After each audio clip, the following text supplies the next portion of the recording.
Good afternoon. Welcome to bi-weekly Urban Institute of Bioethics seminar. I'm Jeff Conner, Director of Fleet Institute, for those of you who don't know me. And today we're pleased to welcome Dr. Marion Danis from the NIH Department of Bioethics, where you see it says there she's head of the section on ethics and health policy.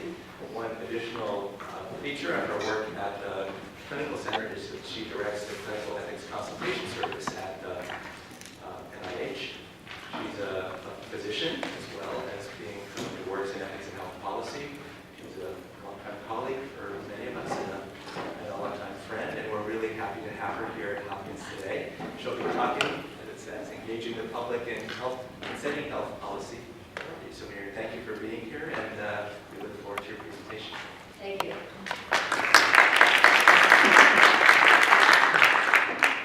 It's a treat to be here, to be among people I know, and hopefully to have a conversation with people I don't know, and start to meet people. So I hope to keep my talk short enough that we can really engage in a conversation. And I struggled as I was putting together my talk in thinking about how much I wanted to tell you about my own experience in engaging the public in priority setting and scanning the literature. So I'm going to try and do a bit of both, and let's see how it goes. So just have to say first that I'm a federal employee, but what I have to say is not a reflection of NIH policy. I'm going to start with talking about why we should engage the public at all in priority setting. I'm going to talk a little bit about what's written in the literature about principles and guidelines for doing it. I'll talk a little bit about the types of public engagement that are out there and the types of decisions and resources about which priority setting is done with the public. I'll talk a little bit about the challenges that are involved in engaging the public in priority setting, and then I'm going to talk a little bit about my work, and then we'll talk together.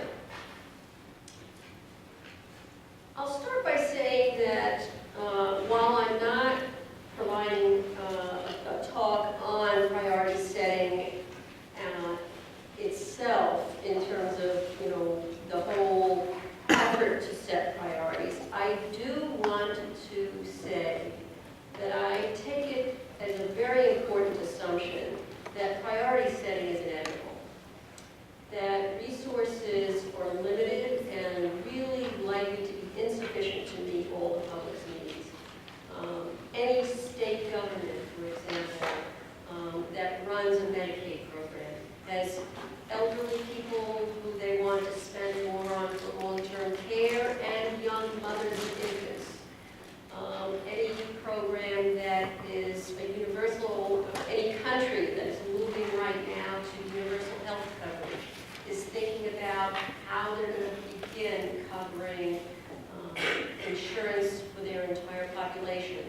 And should they expand first by covering everybody with a little bit of services, or a few people who are the worst off with a more expansive package? There are innumerable examples of the point that priority setting is inescapable. And I want to say that without defining and prioritizing goals, resources are going to be misdirected and wasted.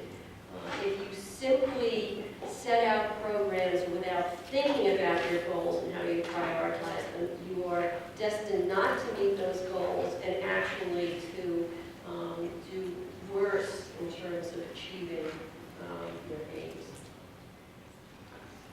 So let's turn to some ethical arguments for why we should bother to engage the public in that priority setting process.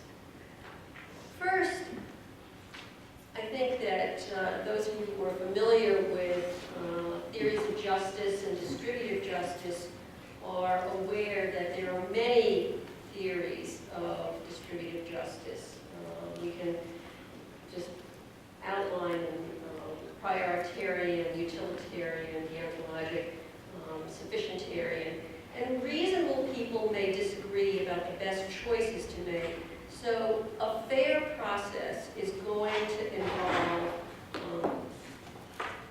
getting people involved in deliberating about the priorities we will aim for.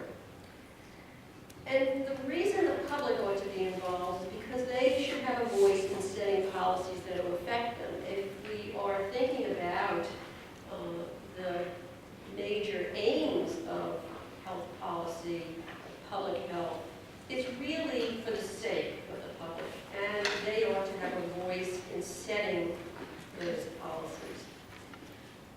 Also, the public's participation is likely to yield more acceptable outcomes, that is, outcomes that are going to be attentive to their needs, because they're likely to be more informed about the details of their lives and the needs they have. Public engagement is the practice of involving members of the public in the agenda setting, decision-making, and policy-forming activities of organizations and institutions. So let's work with that definition. And then the rationale for engaging the public is that you want to elicit information about their values, elicit information about their needs, but also in the process of engaging them, begin to enhance their understanding of what's going on. We want to, when we think about it, make people more willing to face the reality that resources are limited. If you just think about in the United States how the term rationing is anathema, and the concept of rationing is anathema, it really is a struggle for us to get the public to realize that we can't do everything. So that a very important part of public engagement is getting people to recognize the need and a justification for priority setting. And beyond the general awareness, we also want to disseminate information and enhance transparency in the process of priority setting. This is a list of principles that have been published by a very interesting group, the Policy, Ethics, and Life Sciences Research Center at the University of Durham and Newcastle. And these are basically their recommendations when engaging the public. Participants should join those who are organizing the engagement process and actually setting the terms of reference. The group organizing and controlling the process should be broad-based, including stakeholders. There should be diversity of the information sources, so we want to be careful not to give limited and biased information when the public is being prepared to engage in priority setting. There should be space for the perspectives of those participants who lack special interest in the process. As you can imagine, when you're engaging the public, there are going to be advocacy groups, and you want to avoid having them basically overwhelm those who are less well organized and less committed to a particular point of view. There should be transparency of the activities. Those without a voice in policy making should be enabled to use the consultation process as a tool for positive political change.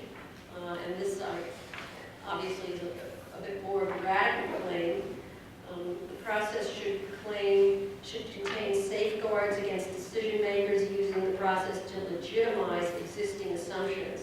And I think this is perhaps something that we don't think enough about, that we don't want the public engagement process to be mere window dressing, that you just get people involved and then go ahead at the policy level and do what leadership thinks ought to be done. All groups involved in the process should be given the opportunity to identify strategies for long-term learning, and basically getting some kind of development on their own.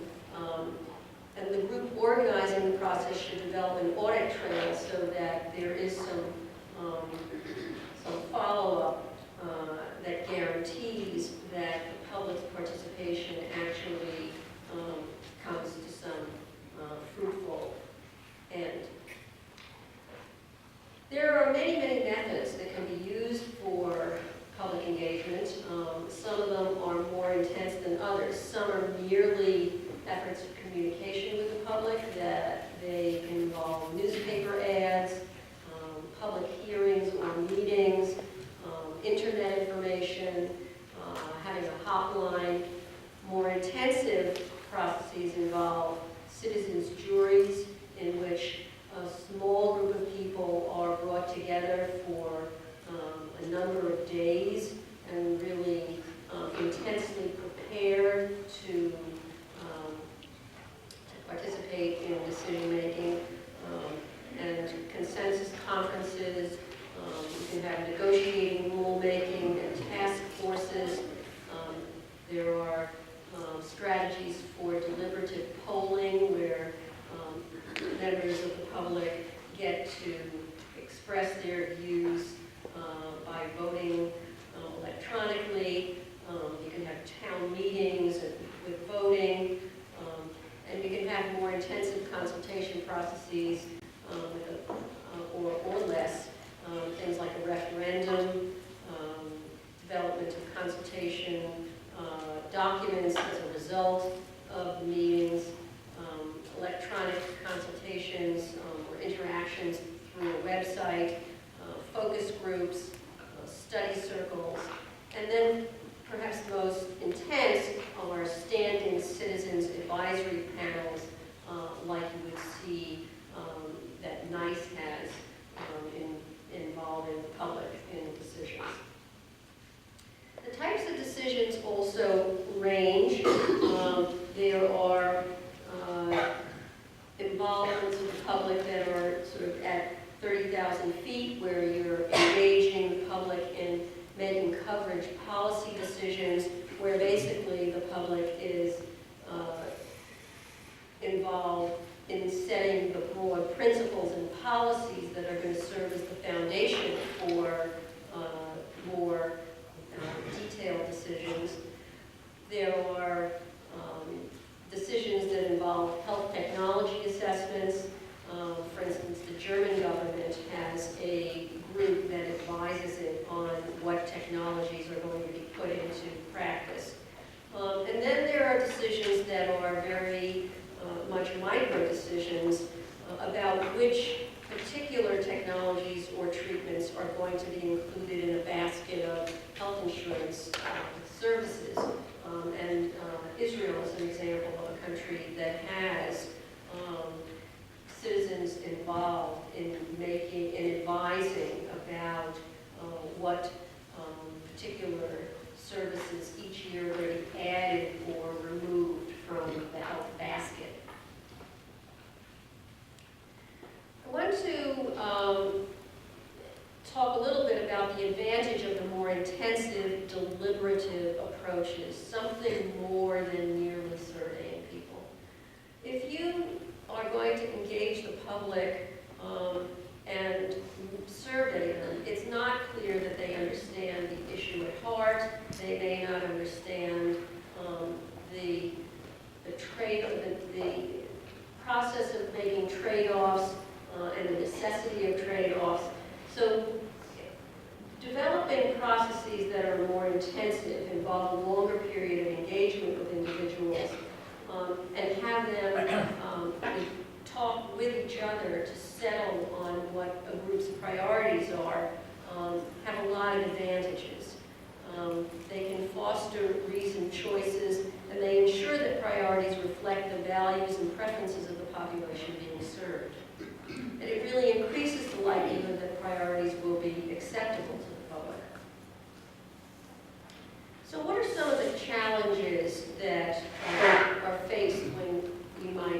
to engage the public in priority setting. One is that members of the public may not understand the concepts of efficiency and equity. They may not understand the underlying theoretical foundations that we care about cost-effectiveness analysis, about combining cost-effectiveness analysis with thoughts about the distribution of goods and benefits. And so we really face a challenge if we wish to engage the public. And as I was saying in the last slide, this is all the more the reason for a more deliberative approach where people are helped to prepare for making these kind of priority choices. The other challenges are that public engagement requires intense effort. As you can imagine, it requires a lot of money and time and personnel to actually carry out a priority setting process. And there are those who criticize intense efforts on that basis. Another is that while deliberation may improve the legitimacy and responsiveness of decision-making, these more deliberative methods may not promote some of the features of democratic participation, such as political equality and representation. If you have very small, intense groups meeting on a panel, for example, you are leaving out the vast majority of the public, and it's not going to be a representative group necessarily. So there's really, you have to struggle with the competing strengths of a more intense, smaller process versus a more extensive population-based engagement in priority setting. Another challenge is incorporating the public's views into policy decisions after they have rendered their opinions. I think that one of the most difficult things about priority setting, and I can say this from my own experience, is the disappointment of having done a lot of work to engage the public and then finding that policymakers actually don't really pay attention to the results. Another challenge is that experts and the public may not come to the same conclusion when they're having, when they render their priority decisions. And I think this is one of the more intriguing areas for research. What should we set as the framework for negotiating the ultimate policy choices when experts and the public don't see eye to eye? So how do we meet some of these challenges? First, that they may not understand concepts. I think that conveners of public engagement efforts need to help participants understand. So that means a lot of teaching needs to go on in the process. To the extent that public engagement requires intense efforts, the efforts should be tailored. If policymakers just simply need to have a needs assessment, it may not be that you want to have an extremely intense deliberative strategy. You might want to do a more of a survey of the public to find out what their needs are, for example. And in terms of the concern that deliberation may improve legitimacy but lack representation, one thing to consider is to combine approaches, to do a survey and a deliberative group. In terms of incorporating public views into policy, experts will say several things about this. One I think that is very important is to have realistic expectations about public engagement in priority setting. And if you read the literature written by political theorists and political scientists on how we know that there are a number of features of policymaking. There has to be experts who are working on solutions for years ahead of time before these ideas are translated into policy. So, for example, a policy expert who works on reducing urban sprawl or improving highway transportation may be building ideas for years about how to improve public transportation.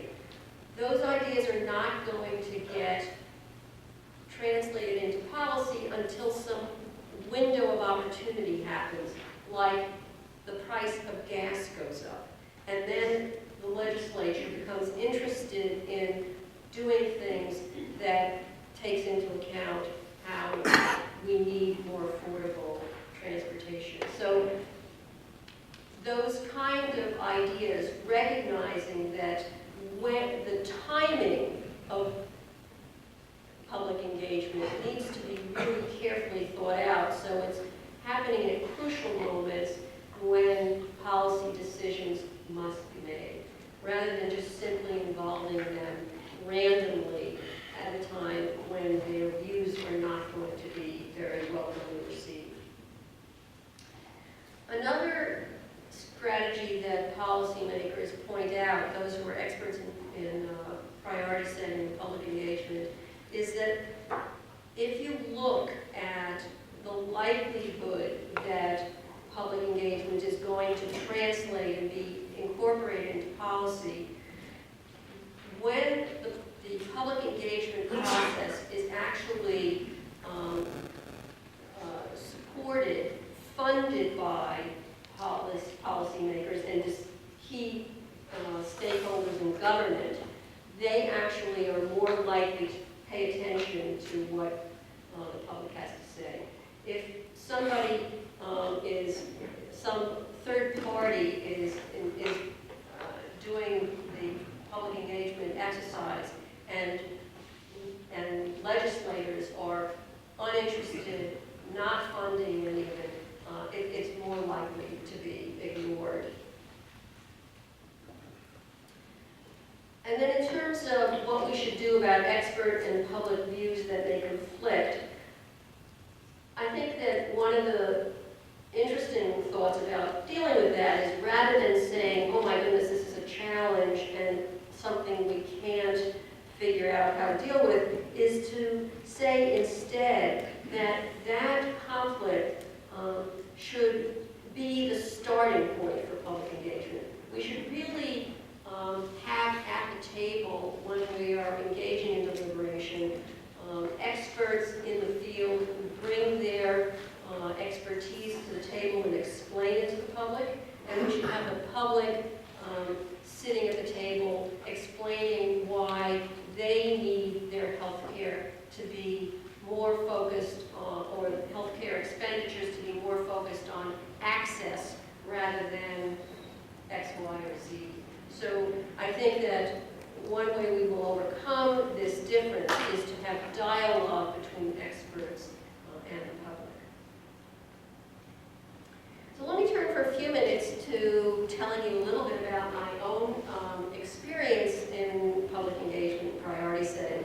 And here is the exercise board that my colleague Susan Gould and I developed over the last couple decades for letting the public be involved in designing their health insurance or any other decisions that need to be made. And the exercise is called Choosing Health Plans Altogether. More recently, we've titled it Choosing Altogether.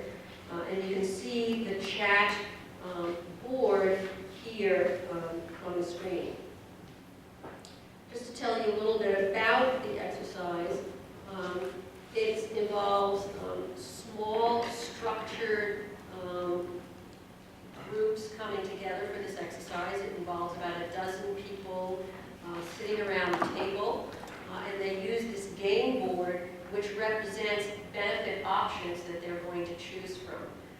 And we can see little spots on the board, and participants in the exercise are given markers that represent a pot of money or resources of some sort that must be allocated among the benefit options on the board. And participants go through 4 cycles of decision making. We developed this with the consultation advice of someone who used to be in urban planning at the University of Michigan, who was very familiar with public decision making, who realized that the public really isn't familiar with making decisions together as groups. And he really advised us to have the exercise involve iterative opportunities to make decisions. So the first round of the 4 involves individuals making a health insurance plan for themselves.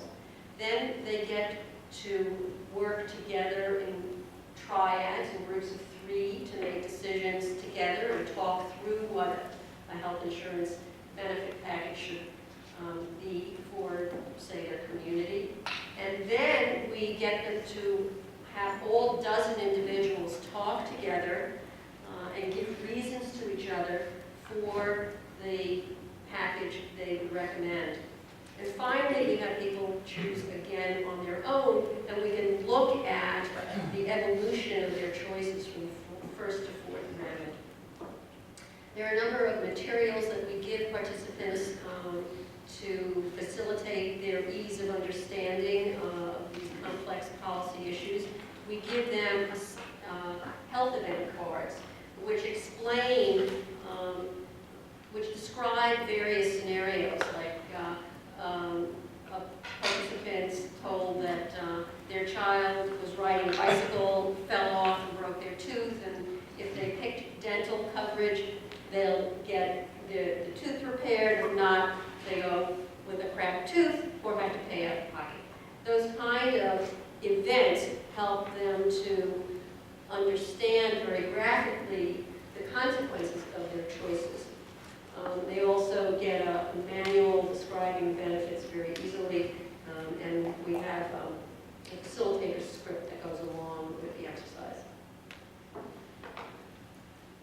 The chat exercise is actually meant to be informed by expert knowledge, so that when the exercise is completed by participants, the combination of expert opinion and public opinion are inherently melded together as the result comes out at the end.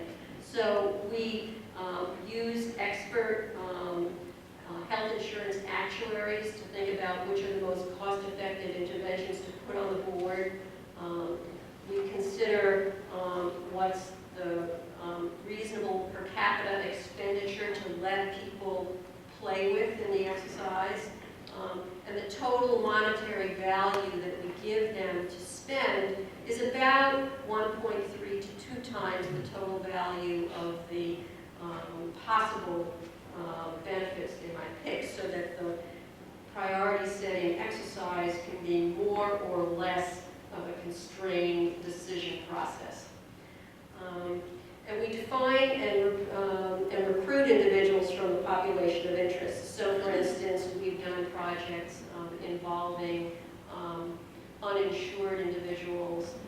We've done projects with a variety of populations whose benefit packages are of interest. These are the kind of projects and priority setting chores that we've covered over the years. Designing health insurance for the uninsured, basic benefit package for if we were going to have universal coverage in the United States, a benefit package for Medicare enrollees, specifically Medicare packages for advanced cancer patients who have lived with cancer and are being asked to think about things like how much would you spend on the very newest, very costly cancer drugs that we have available these days, but that offer very short periods of life prolongation for very expensive amounts of money. We've done a project with Medi-Cal, disabled adults. Medi-Cal, you may know, is the Medicaid program in California. We've done projects with individuals who are who have their health insurance through their employer, and looked at employer-sponsored coverage. We've also done projects in low-income settings. I did a project with funding through the European Union that was conducted in India, where at the time there was no easily available health insurance to be had. In India, there was not government-funded health insurance or commercially available insurance, and we did a project to define an affordable benefit package for rural communities where individuals could possibly afford or were willing to spend of the order of $10 to $12 a year for their insurance benefits. We've also done some projects that are not just focused on health insurance. We've looked at public's views about spending money on health-related research with money from Corey and priorities of the public about public health expenditures. I want to just focus for a minute on one particular project that we did that was intended to address the fact that health care and health insurance in and of itself is necessary, but not sufficient to guarantee health. So we did a project engaging low-income communities in the District of Columbia to think about what they would prioritize if we were going to offer programs that address the social determinants of health. So here are some of the programs that we put up for grabs on the board. In red are interventions that are in the healthcare sector: health insurance, dental care, mental health counseling. In blue next is housing vouchers for people who need affordable housing. In darker blue is interventions to improve neighborhood safety, things like parks and other aspects of neighborhood well-being. In green are interventions that would be helpful related to nutrition. Grocery stores in neighborhoods where there are food deserts, easier access to food stamps, and school meals for school-aged children.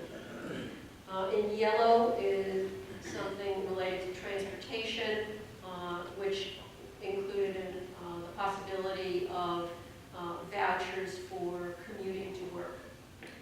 In the pink there, you can see were interventions in the employment sector, including job training, job placement, and daycare for working parents, etc. And this version of the exercise we call Reaching Economic Alternatives that Contribute to Health. And you can see each of the colored slices of the pie related to those policy sectors I was mentioning. Here's a picture of some of the participants in our project in the district, where you see individuals working together in triads, as I was mentioning in the second round of the chat reach exercise. So here are some of the results gleaned from analysis of our projects. We collect quantitative results, including sociodemographic characteristics. As I mentioned before, for initial and final individual priorities and group priorities. And we also record the conversations and do some surveys before and after the exercise to look at individuals' attitudes before and after the exercise. And in terms of qualitative work we do, we examine the reasons for their expressed priorities. Here's a summary of some of our findings from our work using the chat and reach experiments. We've involved over 5,000 participants in questions about research priorities. We've also used the reach and chat exercise for teaching. We've done some projects in several countries, high-income countries including New Zealand, Switzerland, and the UK, and also some in low-income countries, as I mentioned, in India, and currently one in South Africa. Some of the key findings are that participants find the process easy to understand and they actually enjoy it. It's really, it's meant to be very understandable and very engaging. The choices during the group rounds are generally more community-oriented than the individual choices.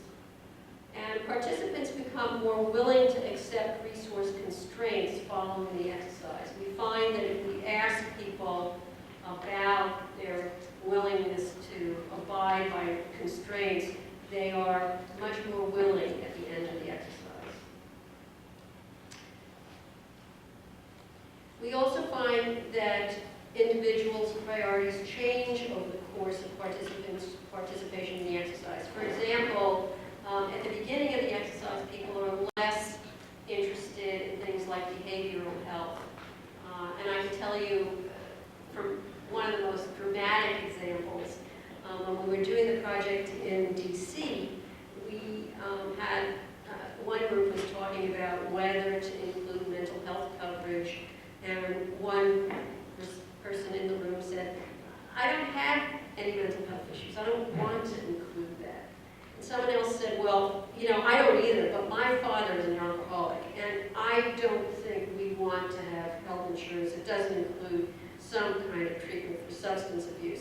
And people, you know, that kind of conversation really changes people's minds. And we can see that at the beginning and the end, there's a switch. People are more inclined to cover mental health care than they were at the beginning. There's also an association between participants' characteristics and their priorities. In our project in DC, individuals who had children were much more interested in daycare for working parents, needless to say. And we also found that participants became much more understanding of the need to rationalize the exercise. So I will say that in general, our experience with this kind of public engagement process taught us that structured public deliberation regarding complex and contested priorities really is possible. And the process can really improve public understanding. It can foster meaningful dialogue on very contentious issues, and it can yield useful information about public priorities. I just want to come to a close by going back to some advice on how to get started with a priority setting exercise. When choosing a method for engagement, it's really important to think about what the goals of the engagement is. It's important to think about making the process itself accessible and fair.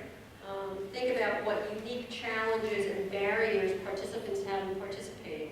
You may need to provide transportation to get people to the exercise. You should think about which methods will best address the challenges and allow for fair participation. So for instance, in our project in India, we had some people who really couldn't read.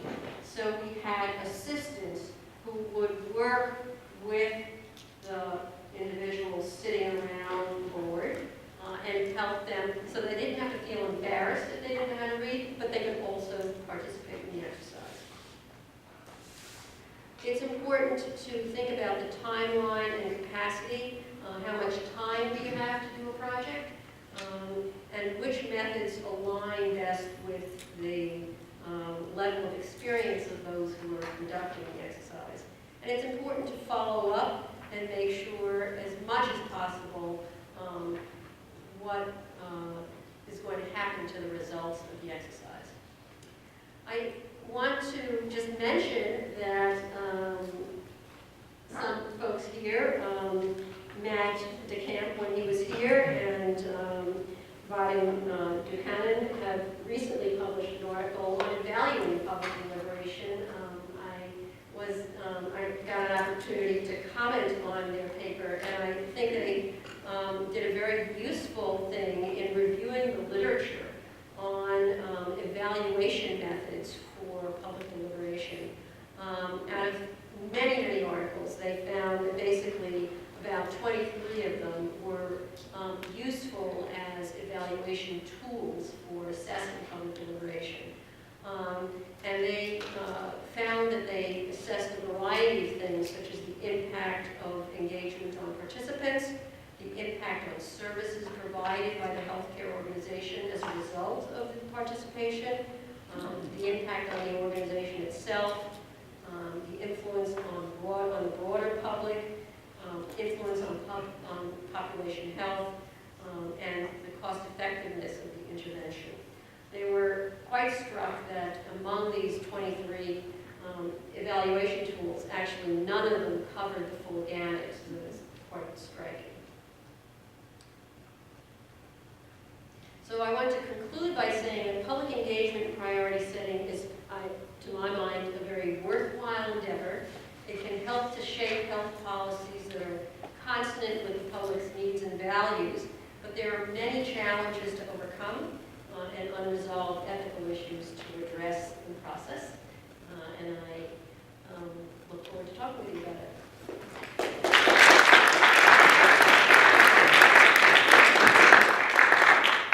Thanks, Karen. And I should say, we probably all figured this out, but there are resources that Marion prepared that are at your places, and among the things on the list is the piece that you just commented on. All right, so we have about 15 minutes for questions, comments. Raise your hand and the microphone will come to you so that, here it comes, so that we can capture you on video. Holly. Hi, Marion. So I wanted to follow up on a comment that you made about some of the challenges of what I'll call sort of the tension between, helping this group of people understand the nature of the information and the task that they're being asked to engage in versus what you might have in mind or what the facilitator has in mind of what the end point of that deliberation is. That maybe I'd say it another way is like, how often does the engagement about key topics focus on things that you think were the interesting things for them to focus on versus, oh my gosh, I didn't understand X. That was the thing that we spent the most time. Certainly, in the course of the conversations that people have when they participate in the exercise, sometimes they talk about things that seem very extraneous. But I would say that the best designed projects engage the community up front in talking about what should be on the table. Yeah. And I will also say that in our experience doing that project on social determinants of health in DC, we wrapped up the group conversation by saying, is there anything you left out that you need? And so I think, yes, of course, a process that's really good is going to respect these people from start to finish and pay attention to things that the experts don't necessarily think of.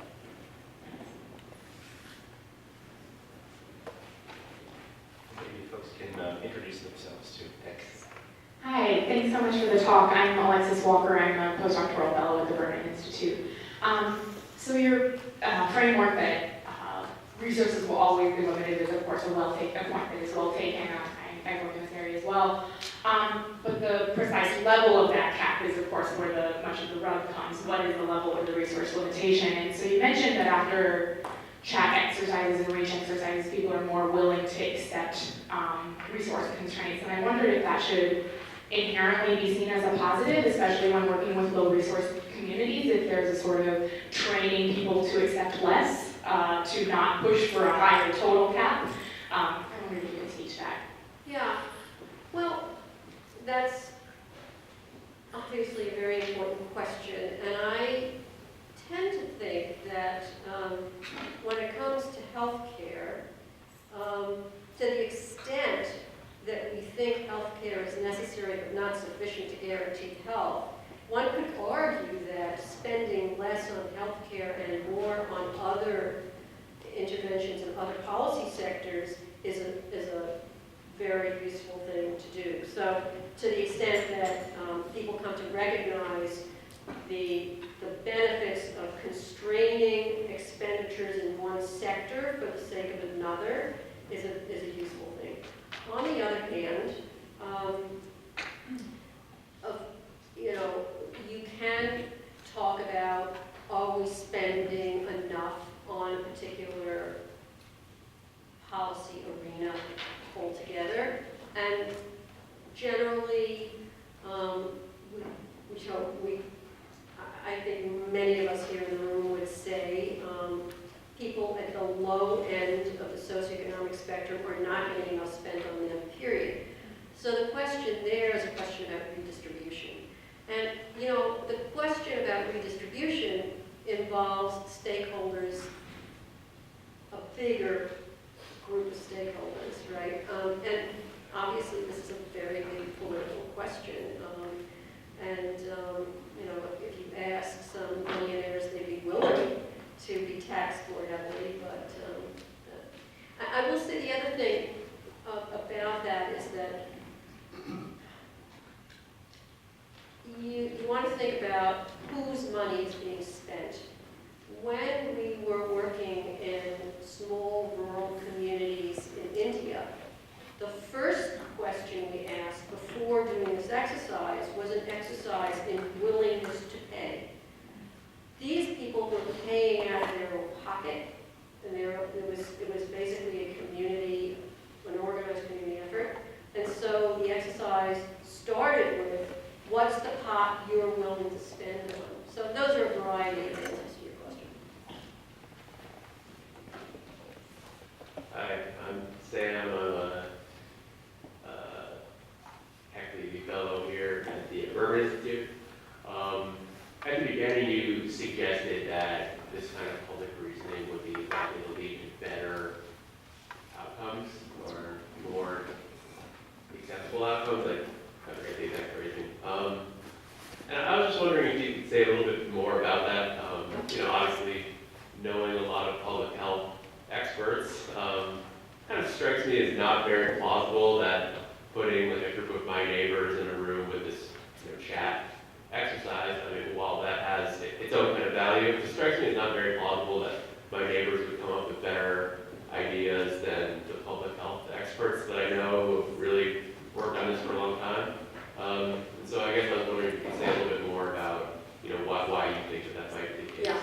Well, let me just say to begin with, I made that claim about priority setting in general, not about public engagement. I think I was referring to begin with to the notion that priority setting has to go on,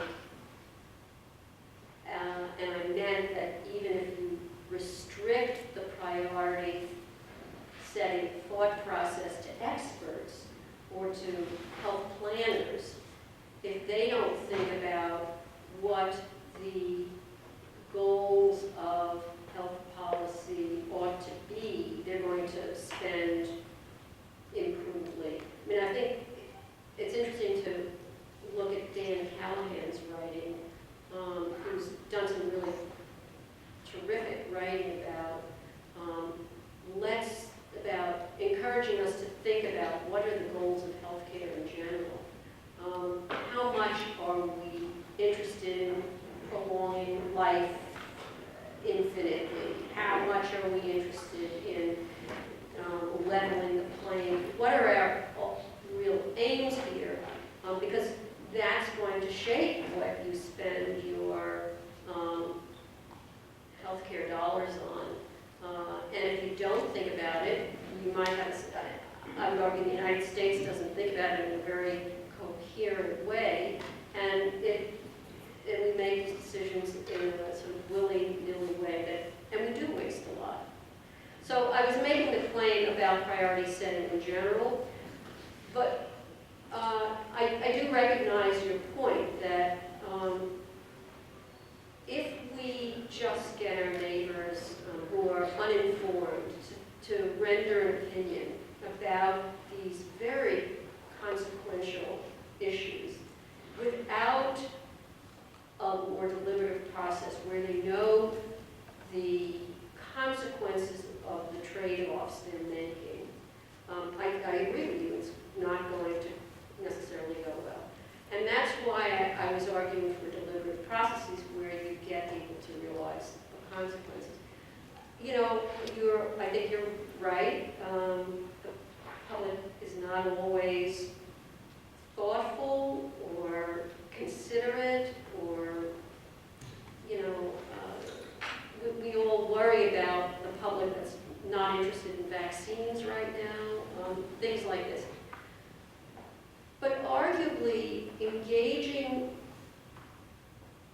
people in a neighborhood about what might happen if they all don't step up to the plate and get their kids vaccinated might be a conversation that might be helpful. So it is an open question, and I think it's something we struggle with. Anyone else?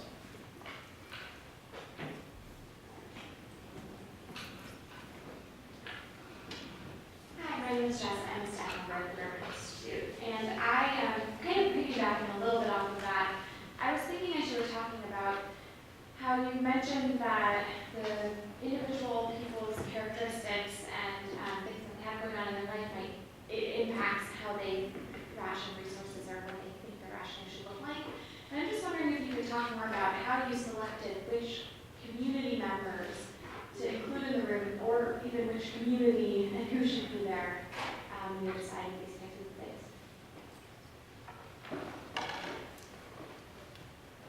It varies from project to project. You know, if we're interested in Medi-Cal disabled individuals policy, then we recruit from the disabled community in California. When we were doing our project in DC, we basically advertised in newspapers in the community we were interested in. We put out ads in the just areas of DC where low-income folks were living. Now, it's not perfect. Some individuals, realize this is going on, and we're going to pay people a little bit of money, and we're going to give them food to eat while they sit. Then they bring it, so people by word of mouth. We got a lot of people from I think an AIDS clinic. I will say that we have to be sensitive to who's even comfortable coming. One of the things that we were very worried about was that people in the Latino community would be not automatically trusting folks who were inviting them to talk about their healthcare needs. So we actually ran the sessions in a clinic in the district that serves the Hispanic community, and we got a health advocate who was very familiar to people in the community to help us recruit. So it's not a perfect project process, but you have to always think about that. I think your point is well taken. We have time for one more. Marielle?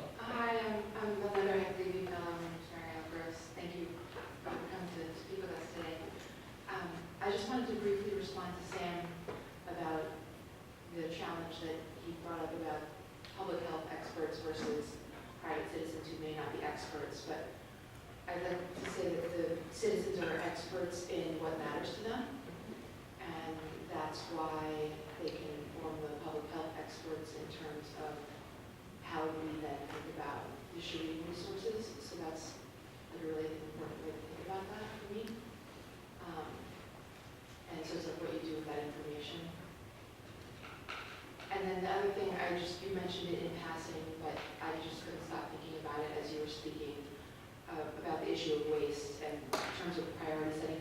I don't mean to be a misdirect because I know deciding what we're going to spend our money on is one issue, but when the entire system has about up to a third of it is reported to be wasted, I think we kind of can't not talk about that a little bit more. And I'd love to hear like how you think that issue relates to this. Yeah, on the first point about the public being experts themselves on what they need, I completely agree with you. And I'll give you an example. When we were doing our project in India, we were aware that the existing health infrastructure in India made hospitalizations freely available. People, they didn't have health insurance, but they did have publicly funded health care, that hospital system. But they didn't have easy access to free clinics, easy access to transportation to get to healthcare facilities, and they didn't have access to funding for prescription drugs. So they basically really emphasized the need for all those sort of things, whereas the system was designed to basically make hospitals available. And it was a very striking example of the public articulating needs that the health system was just not really delivering. On the question of waste, it's a very, I think one of the things that experts in health policy in the United States sometimes say is we don't need to ration. If we eliminated the waste, we would have enough money for everything we want. And I think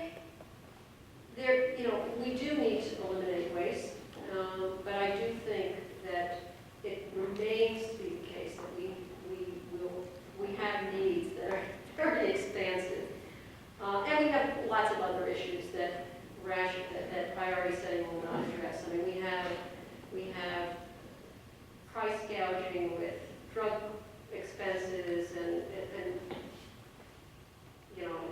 disagreements about how much we're going to require people to step up to the plate and participate in creating an affordable healthcare system by mandating that people all contribute to the system. So I think there are many different aspects of the healthcare system that we need to fix. But I do think that priority setting helps us keep everybody's eye on the ball in terms of what are we hoping to accomplish. I also think that, as I was mentioning before, that in some ways we spend money aiming to improve health that's focused on the healthcare sector in a way that should be focused elsewhere. So I just think we are a country that spends a large amount of money on healthcare and don't necessarily get bang for the buck that we might. So, I think we have to end on that, unfortunately.